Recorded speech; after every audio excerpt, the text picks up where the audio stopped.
The sun was dipping low over the harbor that evening, painting the sky in shades of gold and crimson like it was trying to warn me that beauty can hide the sharpest pain.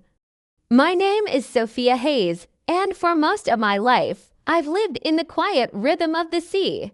I grew up in a weathered little house by the docks, where the salt air clung to everything and the gulls cried like old memories. My brother, Liam, was my anchor and my storm all in one.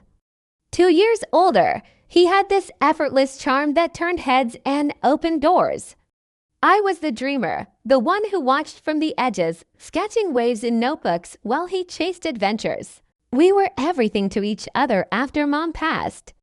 Dad had vanished into the Navy long before, swallowed by distant shores, so it was just Liam and me against the world. He'd ruffle my hair and promise, "One day, Soph, I'll make us proud." When he enlisted, the whole town buzzed. I cheered him on, sent care packages, and waited for every letter. But I had my own calling to one I kept tucked away like a secret tide. I joined the Navy quietly, starting small, proving myself in ways no one noticed. Missions in the shadows, decisions that saved lives without a single headline. I rose steadily, ensign, lieutenant, commander, until the day they pinned Admiral stars on my shoulders. I never told Liam. Maybe I wanted to surprise him. Maybe I feared his light would dim mine. The invitation arrived on crisp stationery, Captain Liam Hayes' promotion ceremony. My heart leapt, finally, a chance to stand beside him, to share the pride we'd both earned. I imagined his grin when he saw me, the hugs, the stories we'd swap under the lights. I chose a simple teal dress that whispered elegance. No uniform, no rank, just Sophia, his little sister, ready to celebrate. The base was alive with energy as I arrived, flags snapping in the breeze, families beaming, the scent of polished brass and fresh coffee. I stepped up to the check-in table, smiling. "Sophia Hayes, here for my brother." The officer scanned the list, then frowned. "I'm sorry, ma'am. You're not on here." My smile faltered. There must be a mistake. Liam invited me himself. She checked again, shaking her head. No Hayes guests listed. I felt the ground tilt beneath me. Through the open doors, I spotted Liam on the podium, laughing with admirals, his new captain's stripes gleaming. Our eyes locked for a heartbeat. He saw me. I know he did, but he looked away, turning to clap someone on the back. The doors closed with a soft thud, shutting me out. Humiliation burned hot in my cheeks as guests streamed past, oblivious. I stood there, invitation crumpled in my fist, the betrayal sinking in like cold water. Why would he do this, after everything? But what I didn't know that evening was that the sea always returns what it takes in tonight. It was bringing my truth crashing back to shore. I lingered by the entrance, the laughter inside mocking me through the walls. My phone felt heavy in my hand. I texted Liam, at the gate. "Not on the list. Can you help?" The message showed delivered. Then read. Minutes dragged like hours. No bubbles, no reply. I watched him through a side window mingling, toasting, the perfect host. He glanced at his phone, pocketed it, and kept smiling. That was the moment my heart cracked open. This wasn't an oversight. This was deliberate. I'd brushed it off, told myself he was just proud. But now, erasing me from his biggest night felt like the final wave in a storm I'd ignored too long.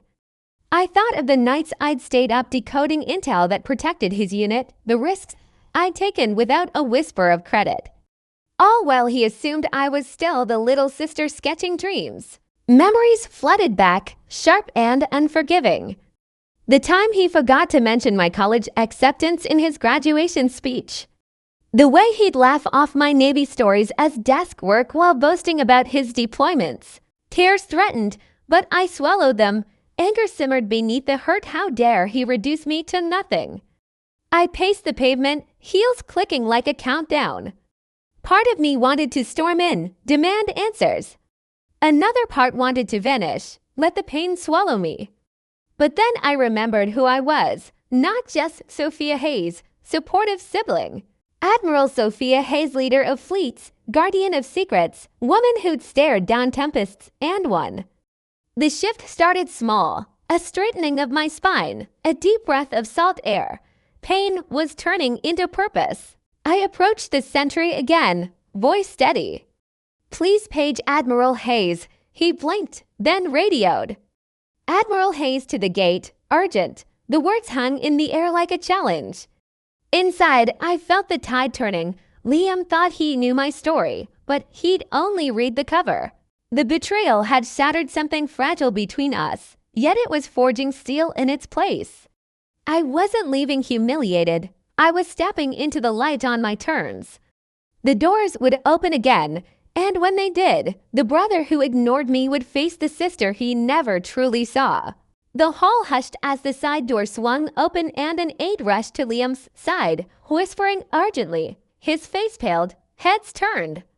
Then the announcement crackled over the speakers. "Ladies and gentlemen, we apologize for the interruption.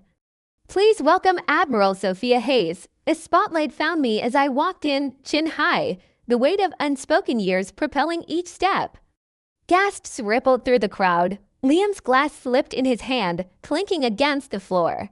I took the stage, the MC beaming. "Admiral Hayes has commanded critical operations across 3 oceans, earning the Navy Cross for valor in silence. We're honored to have her here." Applause thundered. I met Liam's eye shock, regret, dawning horror. He stepped forward, voice cracking, soft, "Admiral." "Why didn't you?" I smiled softly. "You never asked, Liam. You assumed." The room spun around us as colleagues swarmed me with salutes and congratulations. His moment, his spotlight, now shared unwillingly with the sister he tried to erase. Later, in a quiet corridor, he cornered me. "I'm sorry. I thought, I don't know. I was scared you'd outshine me." The confession hung raw between us. I touched his arm. "You were always enough. But you made me feel like nothing." He nodded, eyes wet. The damage was done, but truth has a way of healing what silence breaks. Walking out under the stars, the harbor lights shimmering like scattered diamonds, I felt lighter. Revenge wasn't humiliation, it was revelation. Liam faced a mirror of his choices, and in time, maybe it would rebuild what was lost. For me, peace came in owning my story, no longer dimmed for anyone. Betrayal from family cuts deepest because love leaves the door open. But it also teaches us that strength isn't about being seen, it's about knowing your worth when no one else does. If you've ever been ignored by someone who should have lifted you, hold tight to your truth. One day, the world will call your name, and when it does, answer with grace. You're the admiral of your own sea.